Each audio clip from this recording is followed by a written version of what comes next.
우리나라는 남과 북이 선 하나로 대치 중입니다.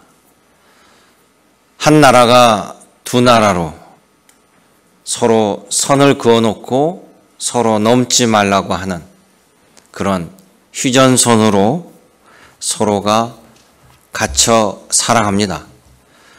전쟁을 잠시 멈추게 하였다라고 해서 그 선을 휴전선이라고 하지요. 서로가 쌍방이 뒤로 2km씩 물러서서 폭이 4km가 되는 완충지대를 만들어 놓고 비무장지대로 만들었습니다. 그런데 실제는 비무장지대가 아니라 그 완충지대의 남과 북이 200만 개가 넘는 지뢰를 묻어 놓았습니다. 그래서 비무장이 아닌 중무장 지대입니다. 서로의 군인들이 경계를 위해서 들어갈 때 지뢰를 묻어놓은 지도가 없이 다니면 지뢰를 밟고 폭발합니다. 또 쌍방이 넘어오지 못하게 그 지뢰를 묻어놨습니다. 그러니까 병사들이 지시를 어기고 다니던 길이 아닌 곳으로 가면 지뢰가 폭발하여서 다 같이 죽게 됩니다. 그러면 우리나라 군인들이 가는 지역은 안전할 텐데 왜 사고가 터서 죽게 되느냐? 그것은 적이 심어놓은 지뢰가 폭우가 오면 떠내려오는 상황 속에서 이게 목합지뢰는 나무로 되었기 때문에 발견되지 않습니다. 추적하기도 쉽지 않고요. 그러다 보니까 사고가 터집니다. 즉 허락되지 않은 곳에 다니면 죽게 되는 것이죠. 마찬가지로 이 세상을 창조하신 하나님에도 복의 길이 있고 저주의 길을 주님이 아신다라는 거예요. 그러니까 하나님이 지으신 세상, 하나님 말씀을 경청하고 순종하는 길이 바로 복 있는 길이라는 사실은 자명합니다. 여러분, 진리는 복잡하지 않아요. 단순 명쾌합니다. 그래서 이 성경에 보면 구약 성경 중에 신명기라는 책이 있습니다. 앞쪽에 보면 신명기. 그게 우리말로 뭡니까? 신의 명령이에요. 신의 명령을 모아놓은 것이 신명기입니다. 하나님의 말씀. 거기에 신명기 28장에 하나님께서 이렇게 말씀해요. 너가 너의 하나님 여호와의 말씀을 청종하면, 경청하면, 순종하면 이 모든 복이 너게 임하리니 성에서도 복을 받고 들에서도 복을 받고 내 자녀의 몸과 내 토지의 소산과 내 짐승의 새끼와 소와 양의 새끼가 복을 받을 것이며 들어와도 복을 받고 나가도 복을 받을 것이라. 아멘. 반면에 너가 하나님의 명령 또 규례를 지키지 아니하고 순종하지 아니하면 저주가 임할 것이다. 저주의 길로 나락으로 떨어진다라는 말씀이에요. 주님은 결코 협박의 말씀이 아닙니다. 모든 것을 알고 계시기 때문에 그것을 말씀해 주는 거예요. 우리도 경험해서 알고 있는 정보를 자녀들에게 전하지 않습니까? 우리가 만약에 우리 집 앞에 개울이 있고 그 징검다리가 있는데 세 번째 징검다리가 잘못 밟으면 미끄러지거나 돌이 흔들려서 뒤집힌 걸 안다라면 반드시 다음 사람에게 얘기하잖아요. 자녀에게 신호를 보낼 때 야, 세 번째 징검다리는 조심해라. 뭐 가운데를 정확히 밟지 않으면 빠지게 된다. 알고 있는 정보를 전해준다라는 거예요. 그리고 구약에 보면 우리 하나님께서 세상을 창조하셨기 때문에 바람, 비, 우박, 이 불같은 자연을 하나님의 손처럼 쓰신다라는 거예요. 하나님의 도구로 쓰십니다. 하나님의 뜻대로 만드신 자연이니 자연도 하나님 앞에 순종한다라는 거예요. 그렇다면 우리 예수 그리스도께서는 하나님의 아들이시며 사람으로 오신 하나님이라고 성경은 우리에게 가르쳐 줍니다. 그러면 예수님에게도 하나님과 같은 동일한 능력이 나타나야 됩니다. 그렇죠? 세 분만 고개를 끄덕이시고 나머지 분들은 뭐 관심이 없으신 거예요? 동일하게 예수님에게도 능력이 나타나야 되죠. 누가복음 8장을 보면 예수님의 그런 하나님의 능력이 자세하게 나옵니다. 예수님의 말씀 하나에 바람도 갑자기 멈추고요. 요동치는 풍랑도 멈추게 돼요. 그 말은 다 예수님의 통제하에 있는 거죠. 자, 여러분들이 만약에 세숫대야에 뭐 종이배를 접어서 거기다 띄워요. 그래가지고 풍랑을 일으키고 싶으면 어떻게 합니까? 세숫대야를 흔들던가 아니면 선풍기를 틀던가 그러면 막 요동칠 거 아닙니까? 멈추고 싶으면 선풍기 바람 멈추면 돼요. 여러분이 통제할 수 있는 수준은 그 정도 되지만 우리가 호수에 있을 때는 나의 통제 범위를 벗어나잖아요.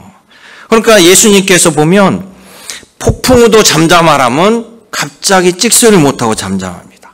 바다도 멈춰라 풍랑이 그럼 멈춰요. 심지어는 질병도 예수님의 명령에 떠납니다. 죽은 영혼도 돌아오고요. 그래서 영적인 귀신이 누가복음 8장에 보면 예수님을 두려워하는 거예요. 왜 두려워하겠습니까? 예수님이 너 사라져, 꺼져.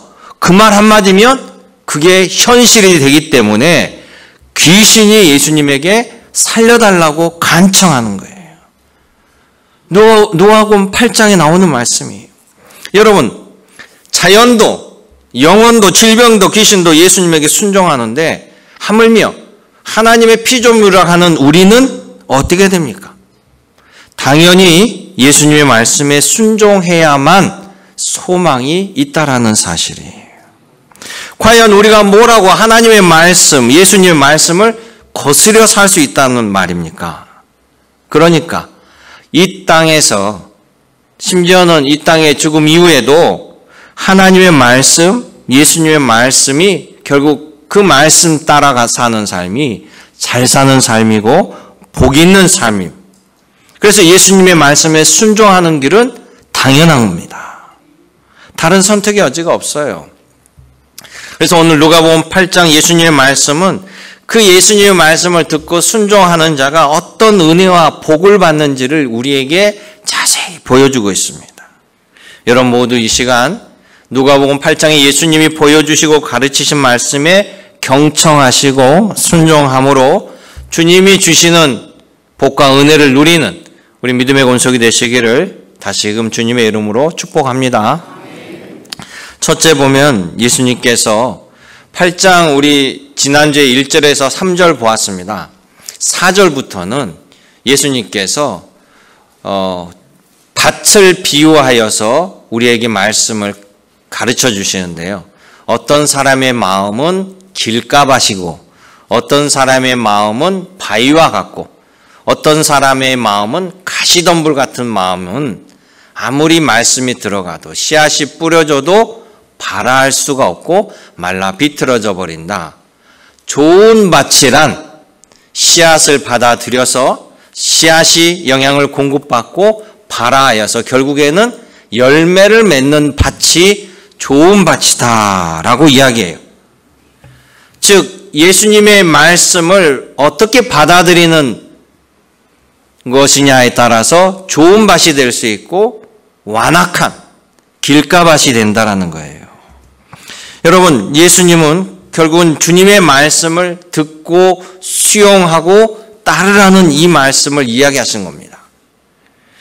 그러기에 예수님이 요한복음 15장에서는요 이렇게 비유하셔요. 나는 포도나무요 너희는 가지라.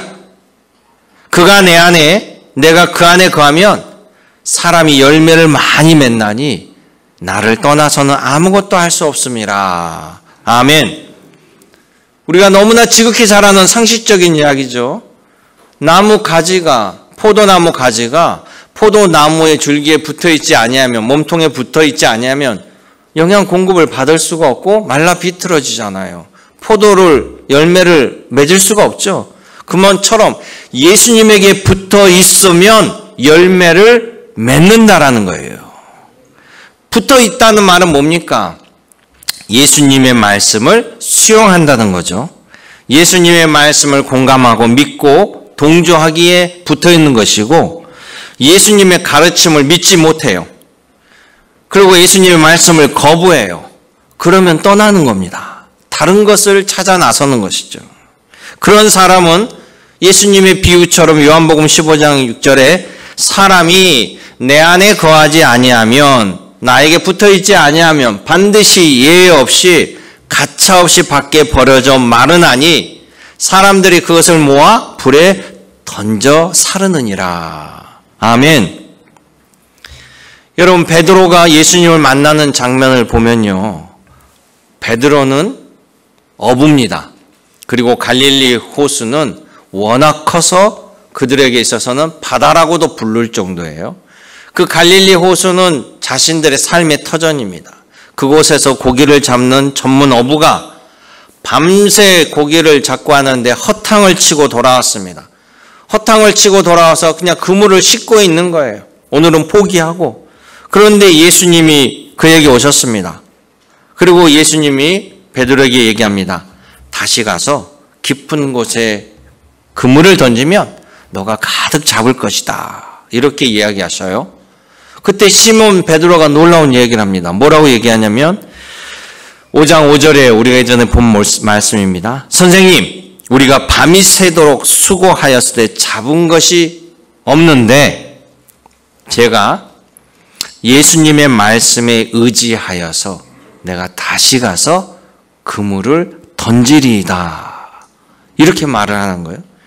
그랬더니 성경에 보면 그렇게 하니 고기를 잡은 것이 심이 많아 그물이 찢어지고, 결국에는 자기 배 하나로 이걸 소화시킬 수 없으니까 다른 동료 배를 불러서 두 배가 가득 물에 잠기게 될 정도로 고기를 많이 잡게 되었다라고 기록하고 있어요. 이 말씀의 핵심은 뭡니까? 주의 말씀에 의지하여서, 바로 예수님의 말씀, 하나님의 말씀을 의지하는 겁니다. 예수님의 말씀을 붙잡고 순종할 때 이와 같은 놀라운 열매의 결실이 일어난다는 사실이에요. 할렐루야. 그러게 여러분, 예수님의 말씀이 하나님의 말씀이고 세상의 창조주의 말씀이에요. 내 생명의 주인 되시는 주님의 말씀이에요. 주의 말씀에 순종하는 자가 결국에는 좋은 밭이 되어서 풍성한 열매 결실을 얻게 된다는 사실입니다. 여러분, 그러니까 헛된 인생이 아니에요. 이 땅에서 사업이 잘 되든 못 되든 여러 가지 상황이 있으나 최후 승리는, 최후 열매는, 영생의 열매는 주님께서 주시는 겁니다. 여러분, 그 은혜를 받으시는 여러분 되시기를 주님의 이름으로 축원합니다. 두 번째, 예수께서 말씀하십니다. 말씀을 듣고 순종하여 행하는 자가 심지어 예수님의 형제 자매가 되는 은혜를 얻게 된다라고 말씀하셔요.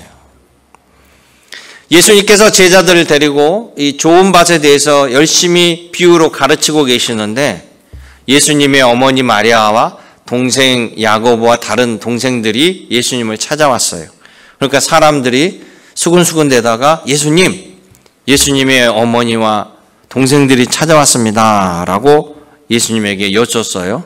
그랬더니 예수님께서 8장 21절에 그 제자들에게 이렇게 얘기합니다.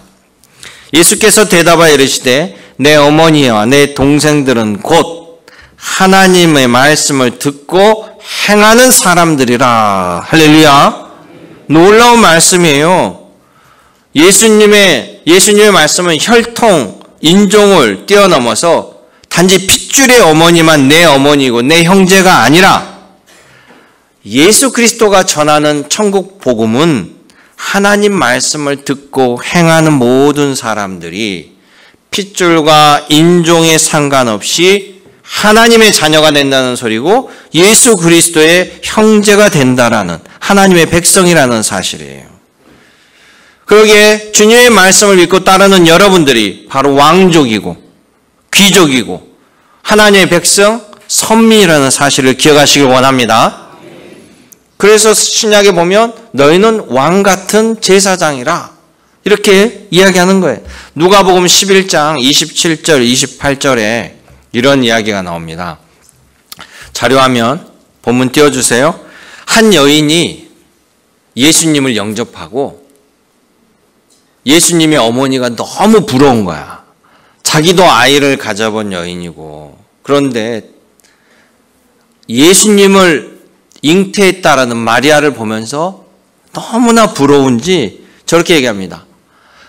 당신을 뵌 태, 당신을 젖을 먹인 어머니 마리아는 이 지상에서 최고로 복 있는 사람 중에 복입니다 라고 극찬을 해요. 부러워하면서.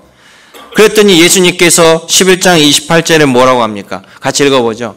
예수께서 이르시되 오히려 하나님의 말씀을 듣고 지키는 자가 복이 있느니라 하시니라. 아멘.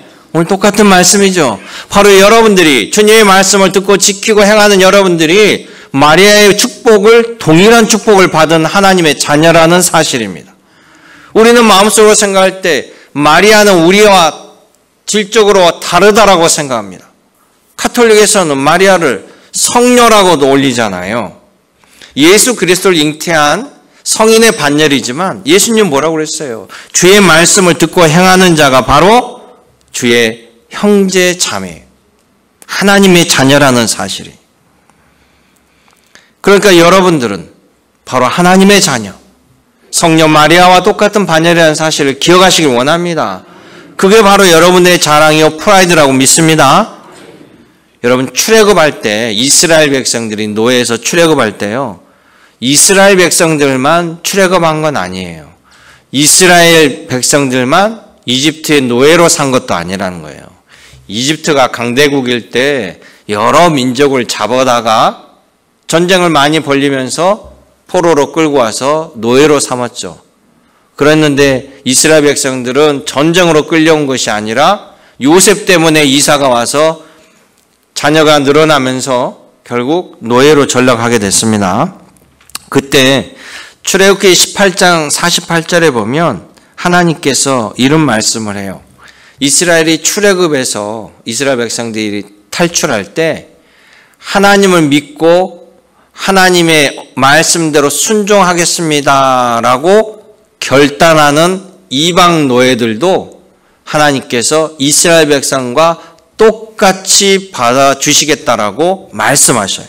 출애굽기 12장 48절에 너희와 함께 거류하는 타국인이 여호와의 유월절을 지키고자 하거든 그 모든 남자는 할례 받은 후에야 가까이 하여 지킬지니 곧 그는 본토인과 같이 될 것이다. 할렐루야. 하나님은 차별 없으십니다. 주의 말씀을 듣는 자는 모두 다 주의 자녀로 삼아 주신다는 거예요. 그러게 사랑하는 성도 여러분, 구약이나 신약이나 동일하신 하나님, 예수님께서 하나님의 말씀을 따라 약속에 따라 예수님을 우리의 죄의 대속으로 은혜로 보내주셨어요. 예수 그리스도를 믿는 자마다 더 이상 죄의 자녀가 아니고 의의 자녀로 바꿔주셨습니다. 그래서 예수님은 너희는, 나를 믿는 너희는 하나님을 아버지라고 부르라. 할렐루야. 아버지라고. 우리는 하나님을 아버지라고 부르고 하나님은 우리를 자녀 삼아주시고 예수 그리스도는 우리의 형제 자매가 되셨다는 사실이에요. 그러기에 여러분은 축복된 주의 자녀입니다. 바로 예수님의 말씀에 따라 사는 자녀들이. 여러분 우리나라 단어 중에 폼이라는 단어가 있고 품이라는 단어가 있습니다. 폼과 품은 한 글자 차이잖아요. 내가 자료 줬는데 하면 자, 폼, 품 한 글자 차이잖아요. 그런데 여러분 폼은 다 싫어해요. 제 폼 잡네. 야, 폼 잡지 마. 폼은 다 싫어해. 그런데 품은 다 좋아해. 좋으니까 품앗이를 하죠. 서로 품어주잖아요. 여러분 예수님에 따라 하나님의 자녀가 돼서 폼 잡는 사람이 아니라 품어주는 사람이 되라는 거예요. 예수님은 세상을 품어주셨습니다. 십자가에서 돌아가신 예수님 기가 막히죠? 세상을 다 품어주시는 예수님이에요. 세상을 품는 사람, 다른 사람을 품는 사람이 바로 예수 그리스도의 형제 자매임을 기억하시기 바랍니다. 우리가 하나님의 자녀 됐다고 하나님이 인정해 주셨다고 세상에 폼 잡아봤자 아무도 좋아하지 않아요. 폼을 잡는 사람은 자신도 누구를 품어주지 못하고 남도 자기를 안 품어줘요. 그래서 폼으로 바뀔 때 진정한 예수 그리스도의 성품이 나를 변하게 된다는 사실을 꼭 기억하시길 원합니다. 마지막 말씀은 바로 예수님의 말씀을 듣고 믿는 자가 치유와 구원의 은혜를 받게 된다는 거예요. 예수님께서 많은 기적을 행한 동네가 가버나움이라는 동네라고 제가 말씀드렸습니다.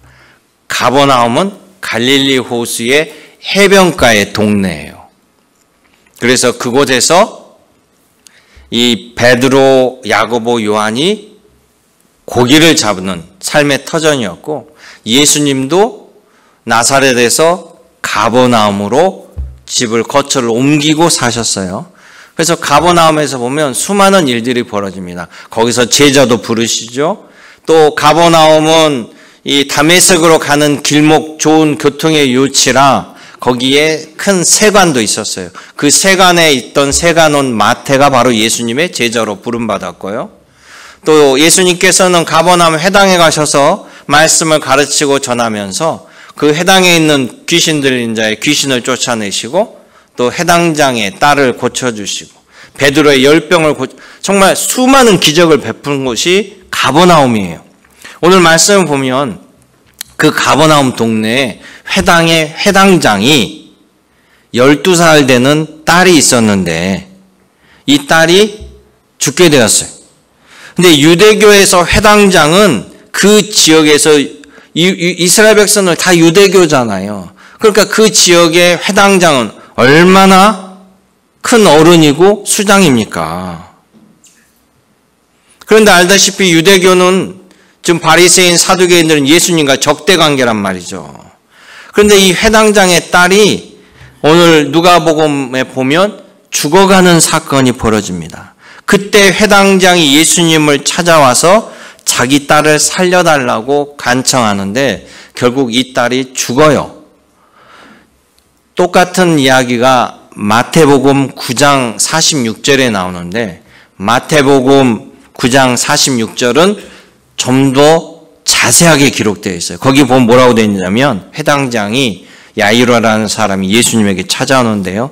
내 딸이 방금 죽었사오니 오셔서 그 몸에 손을 얹어 주소서.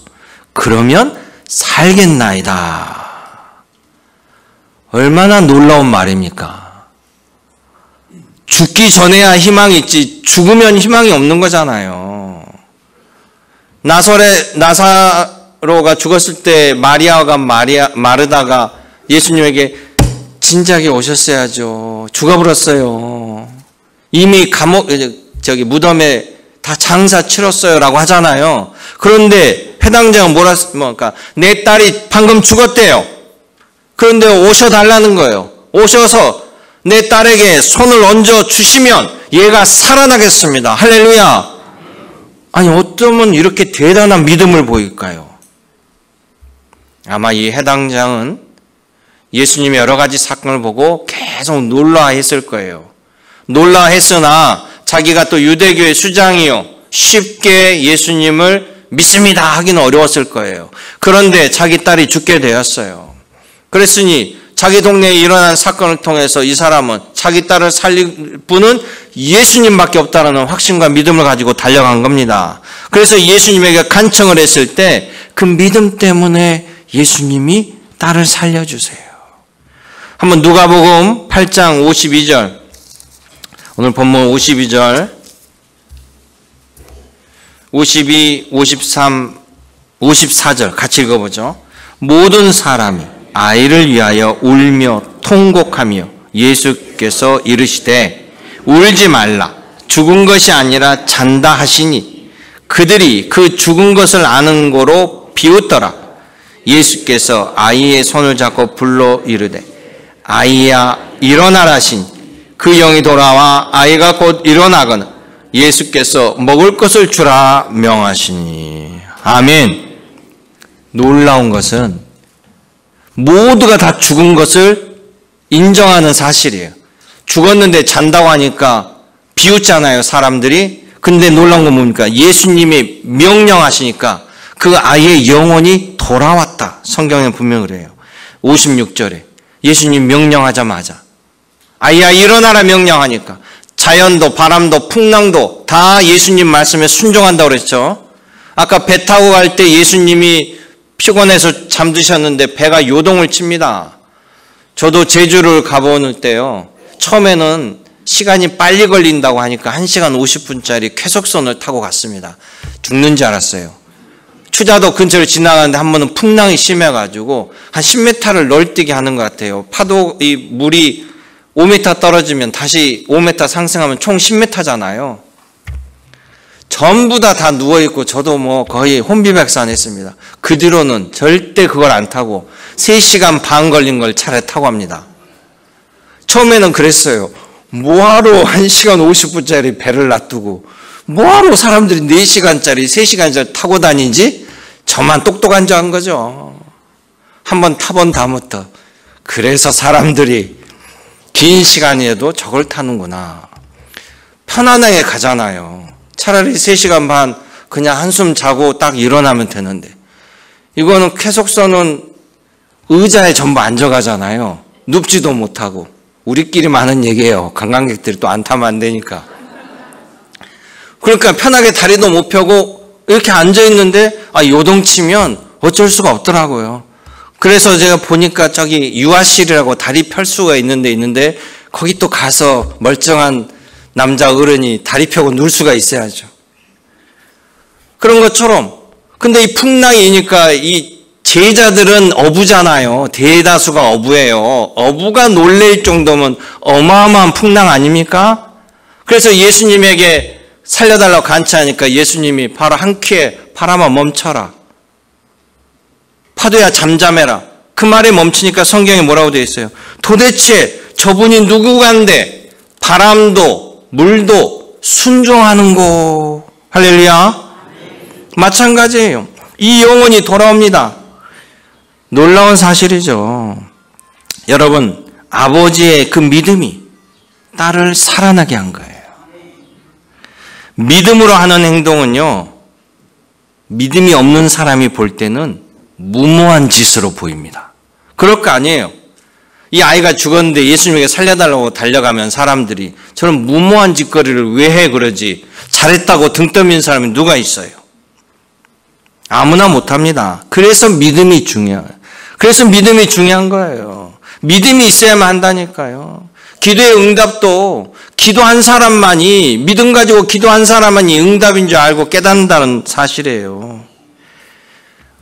지금 시리아라고 하는 나라, 성경에는 아람 나라라고 합니다. 이 아람 나라는요, 이스라엘을 거의 조공을 받던 나라예요. 그냥 이스라엘을 작정하고 침범하면 무너뜨릴 수 있는 그렇게 세력이 센 때 국방부 장관이 나만이라는 장군이에요. 근데 이 장군이 문둥병에 걸렸습니다. 그래서 권력은 다 쥐었는데 몸이 아파요. 그런데 우연히 이스라엘에서 포로로 끌고 온 여자아이가 이스라엘에 가면 하나님의 사람이 있고 그 하나님의 사람이 기도나 말씀을 통해서 치유한다는 거예요. 그러니까 나만 장군이 자기 몸을 고친다는데 가만히 있겠어요? 그냥 화려한 자신의 가신들을 다 이끌고 이스라엘로 갑니다. 이스라엘로 나만 장군이 오니까 이스라엘 왕은 떨었죠. 떨면서 엘리사에게 갑니다. 엘리사에게 가서 자기의 질병을 요청하는데 엘리사가 아무리 하나님의 사람이라고 자기가 그래도 왔는데 이스라엘 무너뜨릴 수 있는 장군이 왔는데 코빼기도 안 베면서 종을 하나 보내서 저기 요단강에 가서 7번 씻으라고 하는 거예요. 처음에는 불쾌하고 화가 나서 확 돌아가려고 했는데 옆에 있는 사람들이 말립니다. 보좌관들을 잘 뒀나 봐요. 이 보좌관들이 그래도 순종하고 끝까지 하시라고 부추기니까 반신반의하면서 나아만 장군은 요단강에서 몸을 7번 담궜습니다. 결국 그 말씀에 순종하니까 처음에는 무모하게 보였던 그 일들이 그의 질병이 고침받는 사건이 벌어진 거예요. 할렐루야. 또 구약에 보면요, 기드온이라는 청년이 있어요. 이 기드온은 성경에 보면 아주 소심한 사람이에요. 그런데 하나님께서 그를 사사로 불렀습니다. 왜 그러냐면 미디안하고 아말렉 연합군이 18만 5천 명이 쳐들어와요. 자, 미디안은 지금 현재 사우디아라비아예요. 사우디아라비아. 미디안 족속. 저 미디안 땅도 크죠? 저들이 저 위에 보면 이스라엘은 얼마나 작습니까? 대군을 이끌고 이스라엘 밑에 있는 아말렉과 함께 연합해서 쳐들어왔습니다. 그래서 이스라엘이 이 기드온이 이스라엘 병사들을 소집했어요. 전쟁에 나갈 수 있는 청년들을 소집했더니 총 3만 2천 명이에요. 18만 5천 명에다가 3만 2천 명 하면 6분의 1입니다. 6배나 적어요.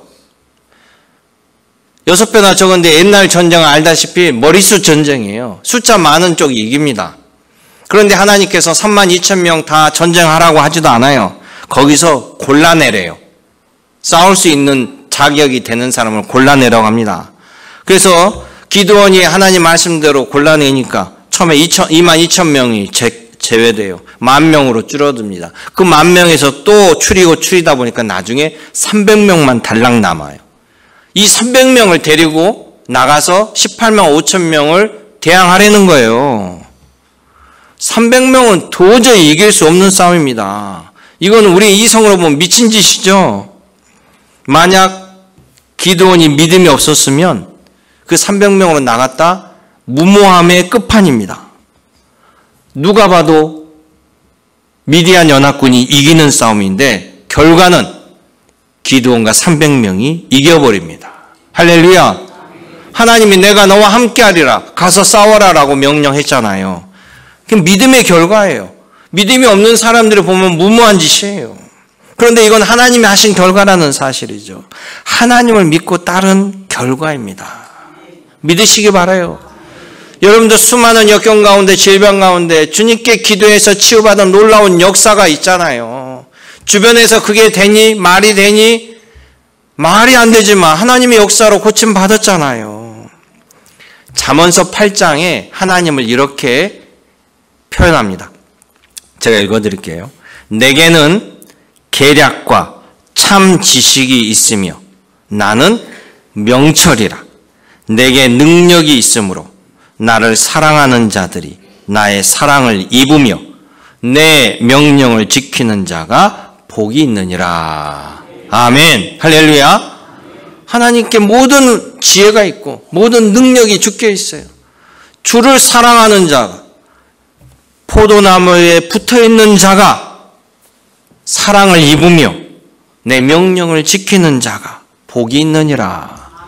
그러기에 구약의 말씀이나 신약의 말씀이나 한 하나님의 말씀, 삼위일체 하나님 말씀이라 어디를 가든지 동일한 말씀이라는 거죠.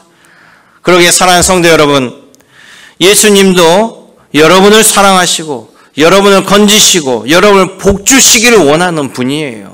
여러분이 자녀를 위해서 모든 걸 주고 싶은고자 하는 그 모든 마음의 원천은 바로 아버지 하나님의 마음, 예수님의 마음이에요. 그러기에 예수님의 마음에 말씀에 순종하여 그대로 행하는 그 믿음으로 사는 것이 복 있는 삶입니다. 주님께서 때를 따라 돕는 은혜를 여러분 믿음 위에 적절히 부어 주실 줄로 믿습니다. 우리는 끝을 모르니 내 생각이 아니라고 생각한다고 일희일비하지 마세요. 하나님의 끝을 관장하시고 하나님에게 승리가 있다는 것입니다.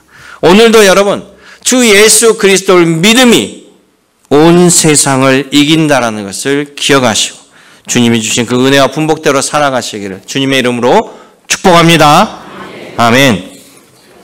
참 좋으신 아버지 하나님, 나의 고집, 나의 아집을 내려놓고 주님 뜻에 순종하게 도와주시옵소서.